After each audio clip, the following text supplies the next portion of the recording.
விலை சார்ஜர் விலை. இதில் தங்கத்தின் விலை பட்ஜெட் வெளியிட்ட உடனே குறைய ஆரம்பித்துவிட்டது.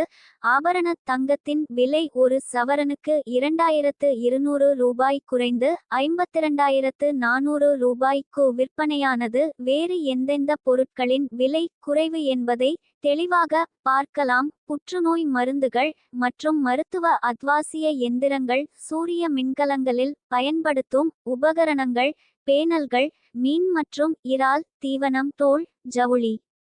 சரி, இப்ப எந்த பொருட்களின் விலை அதிகரிக்கும் என்பதை நாம் இப்பொழுது பார்க்கலாம். அதற்கு முன்னாடி நாம் கொடுக்கும் தகவல் சரியாக இருந்தால் நம்ம சேனலுக்கு ஒரு லைக் கொடுங்க மற்றும் சப்ஸ்கிரைப் பண்ணி வச்சுக்கோங்க. இது போன்ற மேலும் பல தகவல் தொடர்ந்து பார்க்கலாம். வாங்க இப்ப விலை அதிகரிக்கும் பொருட்களில் நிலவரத்தை பார்க்கலாம். பிளாஸ்டிக்கின் விலை அதிகரிக்கும். தொலை தொடர்பு உபகரணங்கள் அதிகரிக்கும்.